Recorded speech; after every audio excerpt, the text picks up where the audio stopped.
Hi, and welcome to Ivy English. I'm Karen. And I'm Chris Gorski. Today is December 19th, and today we have an article about some very beautiful music. Yes, we're talking about the very famous opera, The Nutcracker. Let's just get right to this title. And it is one of the most iconic Christmas events of each season. Although I confess, I've never seen an entire performance of The Nutcracker. We put it on in junior high school.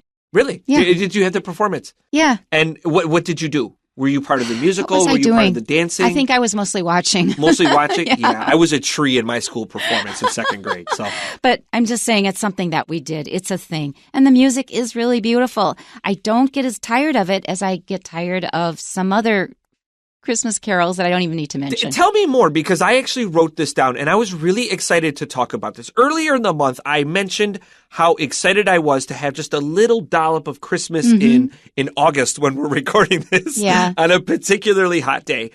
And although I prefer Halloween, I am a sucker for the Christmas spirit. I absolutely get into it. If I did not decorate my house in Christmas, I would just be miserable for the rest of the year. So please tell me more. What are the Christmas songs you appreciate or Christmas things you do enjoy versus what, I'm done with this?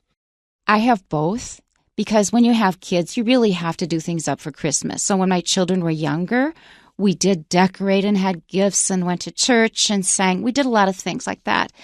But when the kids got older, no, I was done with that. I was thinking for any holiday whatsoever, including Chinese New Year is harder because I have family here. But for just about any holiday, if you hold your breath long enough, it'll be gone. That's honestly how I feel. That's so funny. So you're not particularly big on Christmas carols then, or? Not the ones that you usually hear. And the one I have to say I really, really, really do not like is Last Christmas. Oh, that's a popular one it's now, too. So it's bad. Come Again. And the pronunciation is bad, but the very next day you give it away. It's supposed to be gave, and they say give. I mean, George Michael. I mean, come on. I'll forgive George Michael given how kind he was as a human being, how much money he did. I'll allow him to slide on that. Nothing against the person. It's just I don't like the song. I really dislike it. The video was remastered to 4K, and I play it regularly in my class. Although I kind of agree. I'm kind of over this song. The video is pure 1984. And the video is, if you need to step back in time, if you need to see the winter sights of 1984, it is a classic video, remastered in 4K. I play it in my classroom. And I'm like, guys, this is what the 80s really looked like. Because kids don't really understand this. No, and they have this different conception of the 80s. Right. And it's quite fabulous. So. No, actually, I do have a favorite part. And for many, many years while I was teaching at Tai-Dai, I still do, but only part-time. Every Christmas, I would ask who can play an instrument. And they would write down by their name if they could play an instrument and were willing to. So some played the piano, some played the flute, some played the violin. And we got everybody who was willing to play an instrument to play Christmas carols, which we sang to in several different languages. We sang them in English and French and German and Spanish. So it was really neat. Every year we had this big thing of singing international Christmas carols with the students helping with the music. That was great. I think the only reason I still have a guitar is to play Christmas carols in my classroom at the end of the year. I bang them out Bruce Springsteen style. Big and bombastic. That's how I like it. And the really fun part was I have a collection of maybe a couple hundred rhythm instruments. I would pass them out, and so everybody could, tap a tambourine or shake bells or whatever it is. So it was a lot of fun. Maybe not in my classroom. I might pass on having that chaos in my classroom. But maybe with older students. With 19-year-olds, we enjoyed the chaos. Okay, here's our article. Our title is Tchaikovsky's The Nutcracker. On December 18, 1892, the renowned Russian composer Pyotr Ilyich Tchaikovsky premiered a ballet named The Nutcracker at the Imperial Mariinsky Theater in St. Petersburg.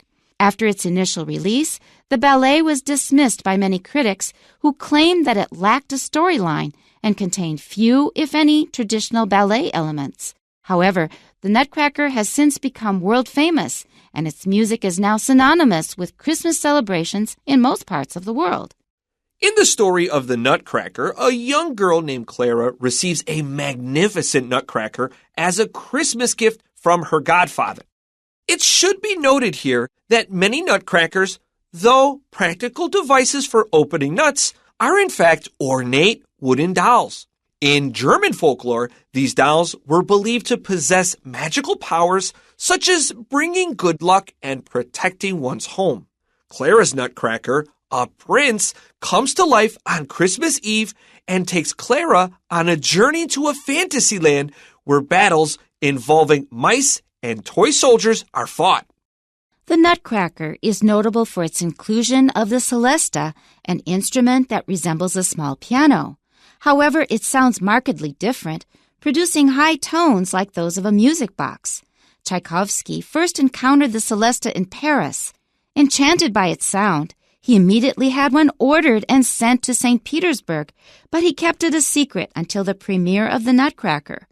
Russian audiences were thus introduced to its magical sound for the very first time. The use of the celesta is one of the many examples of how Tchaikovsky was a musical pioneer. The success of the Nutcracker over the past century shows why he earned his reputation as one of history's greatest composers. Back to the beginning.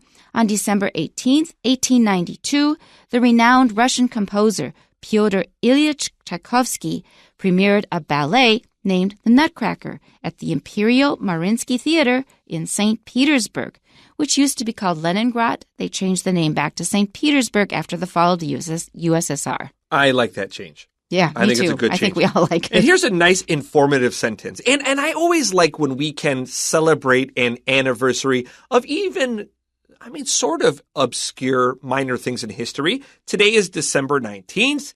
Yesterday was the anniversary of the Nutcracker.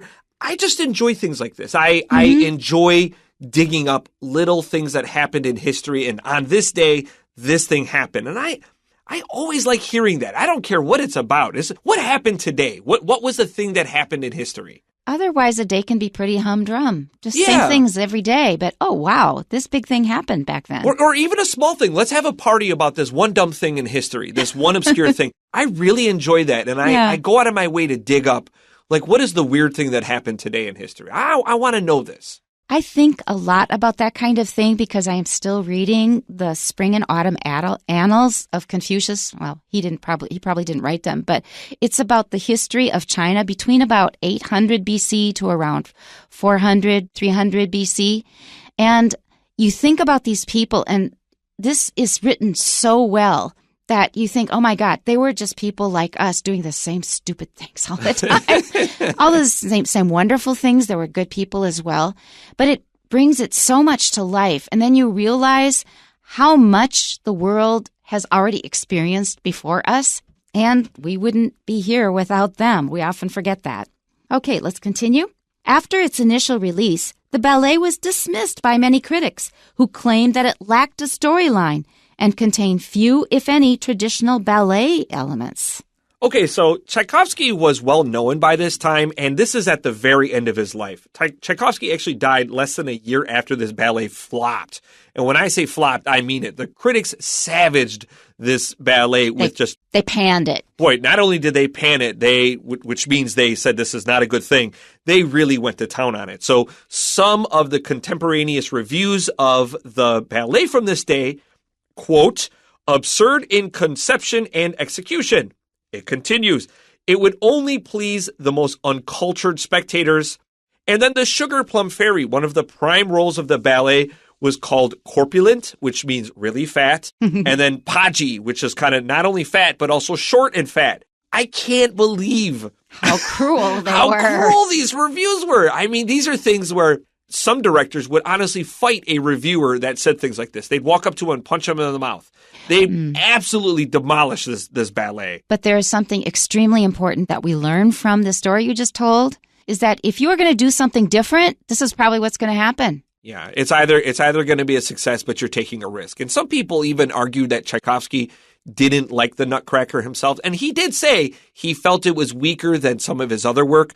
But he also later wrote before he died that he actually felt that, no, I've come to love this thing that so many other people disliked. So there's kind of a weird dual history of the Nutcracker in Tchaikovsky's own head. And it's probably one of the most beloved ballets that we have now for Christmas. Certainly. Yeah, I agree. Let's continue.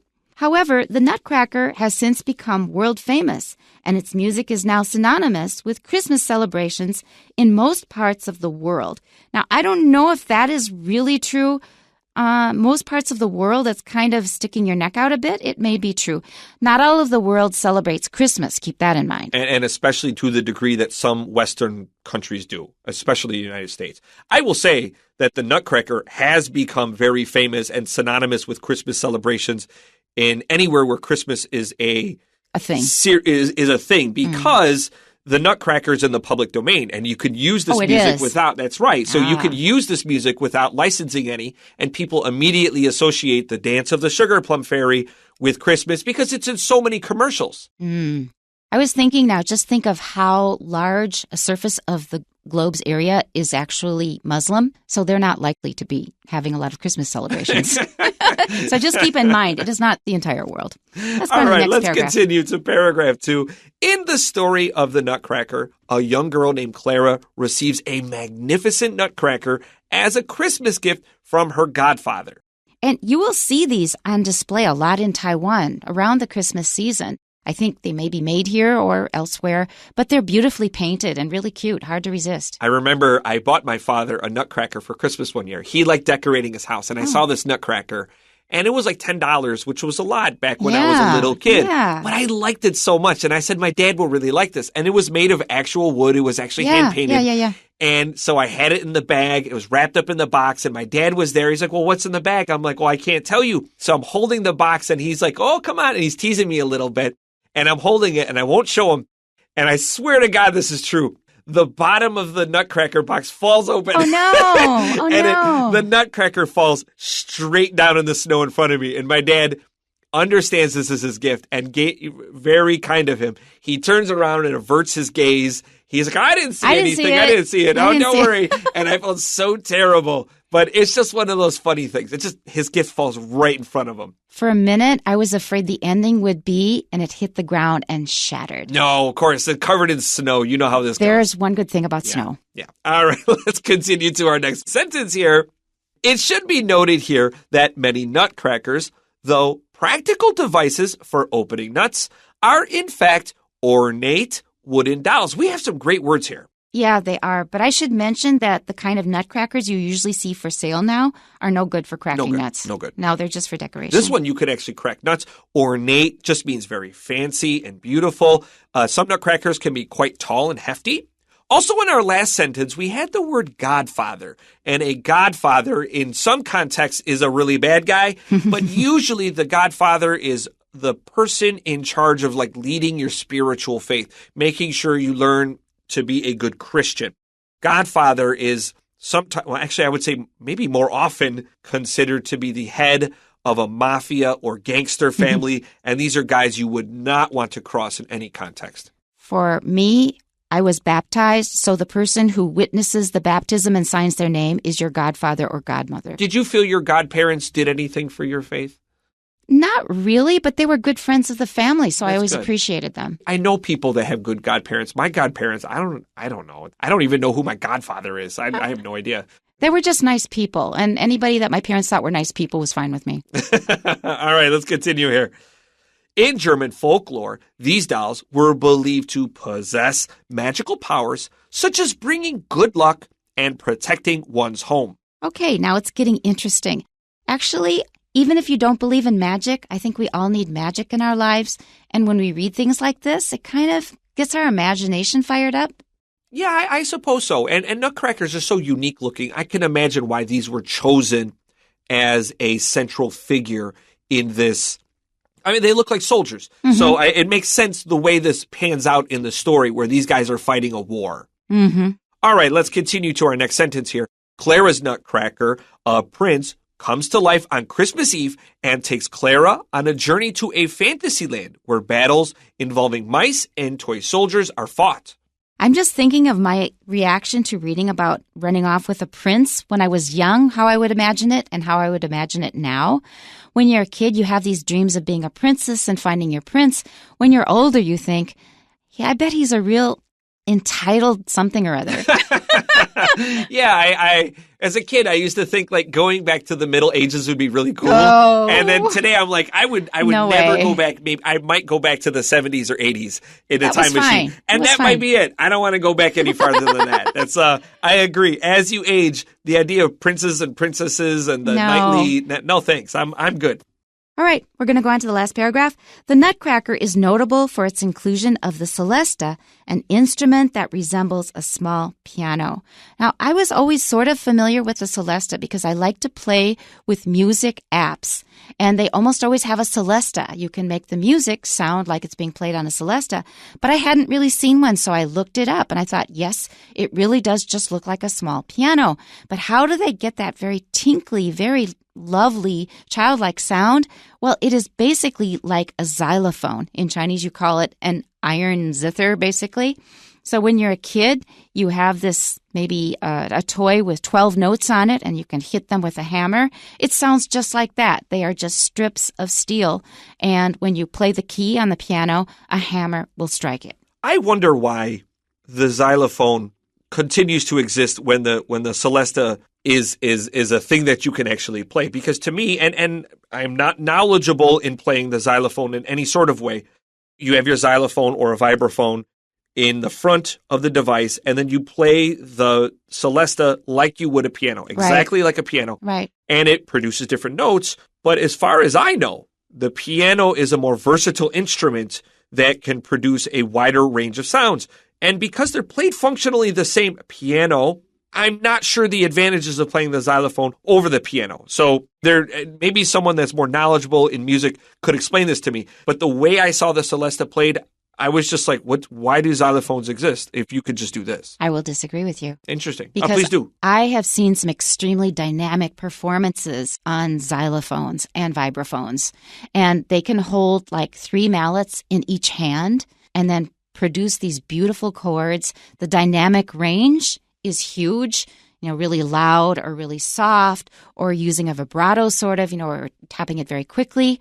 It's wonderful. And just watching their bodies interact with this instrument, it's really wonderful to watch. There's a fellow on Instagram that I watch regularly who plays famous compositions, be it for movies or just pop music or even video game music. And he plays it on this device. Unfortunately, it's slipping my mind. And it's not a celesta. It's not a vibraphone or a xylophone. It has very thin strings. It almost looks like a Chinese instrument. Unfortunately, a zither. It sounds like a zither. No. It's not even that. Believe me, I'll think of it the second we're done recording. Hammer, dulcimer?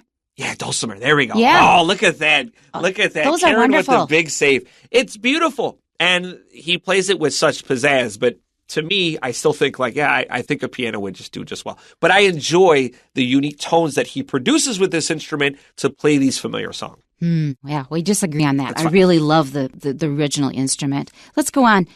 However, it sounds markedly different, producing high tones like those of a music box. And yes, it does sound a lot like a music box. Tchaikovsky first encountered the celesta in Paris, so it was a discovery. And I can really identify this because I have traveled to a lot of different countries, often with a tour group. The one thing I want to do is I want to buy an instrument from that country. I brought a sitar back from India, for example. I brought a dutar back from Xinjiang. So I really love this idea of finding a new instrument in another country. Enchanted by its sound, he immediately had one ordered and sent to St. Petersburg, but he kept it a secret until the premiere of the Nutcracker. He planned this out so carefully. He had this surprising new innovative instrument, wrote this wonderful opera or ballet, and then he got all that criticism. That is really so mean, gosh, because he went to so much trouble. Russian audiences were thus introduced to its magical sound for the very first time. Even now, if you just hear a recording of it, it is so magical and so wonderful. Yeah, it does have, it stands out. It does stand out in many ways. It's so unique. And, I've seen parts of it where there's just kind of a lot of dancing. And say what you will about the Nutcracker. Does it lack a story in its second half as it's claimed in paragraph 1? I think that's fair. There are just long, extended dances without much happening. That's fair. But to be fair, the Nutcracker draws attention because it's so closely associated with Christmas. And ballet companies, ballet troupes, as they're often called, use the funding from these Christmas shows to put on shows that otherwise would go ignored, or the ballet troupe would just close entirely. So say what you will. Maybe you don't enjoy it. Maybe this is not for you. Nonetheless, this is the thing that keeps the lights on. I think that this instrument really brings you to a fairyland, with that tinkly sound, and that's something I really love. The use of the celesta is one of many examples of how Tchaikovsky was a musical pioneer, and I really admire that. Finding a whole new instrument and bringing it into this magnificent ballet is great. The success of the Nutcracker over the past century shows why he earned his reputation as one of history's greatest composers. He was a grand composer, did everything on a grand scale. I can say that for him. Tying back to what you just said a few minutes ago, where you purchase instruments from places that you have visited, and how Tchaikovsky saw the celesta, says, I need to use this. I want to use this in my new ballet. And it made me think of almost like the Beatles, where the Beatles introduced the sitar. The sitar. That's right, in pop music. And it's so funny listening to the evolution of the sound of the Beatles from the, She Loves You, yeah, to these songs with sitars and this interesting instrumentation, just doing something different while still creating some great pop music. And I suppose many great composers aren't just doing the popular thing really well, they're also trying to push things forward, which is a valuable thing. I bet there are many more examples that I'm just not thinking about. Like I would think of maybe synthesizers in the 1980s, in the 70s especially, and then how it went more mainstream in the 80s. But I'm sure there are even more examples that I'm just not thinking of at this time. Okay, before we jump to our questions, let's very briefly talk about how the Nutcracker gained its lasting fame in the United States especially. So the Nutcracker, as we learned, was panned. It flopped hard in Russia. But here we are in the United States, where ballet troupes always perform this to help keep the lights on. So the Nutcracker suite was first introduced to wider audiences by Disney in the 1940 film Fantasia. And Americans were kind of primed to this music. They had seen this in this somewhat popular film. And in 1957 and 1958, CBS, this TV channel in the United States, shows the Nutcracker suite on Christmas night. And people are like, oh, that's the song from Fantasia, and this connection made, and it was a hit. There wasn't much going on Christmas night in 1957 and 1958 in the United States. And it was here that the Nutcracker became kind of an American institution. And it's due to those two nights and Fantasia in the 40s that we still care about this thing today. What a funny turn of events. Okay, we have two questions for you. First, where did Tchaikovsky's The Nutcracker make its debut? At the Imperial Mariinsky Theater in St. Petersburg. And number two, what does a celesta sound like? So we have maybe a few things. So you and I were both discussing the vibraphone or the xylophone. But really, what was the instrument in the story? A music box. It sounded like a music box. That's all we have time for today. We'll see you next time. Bye-bye and Merry Christmas.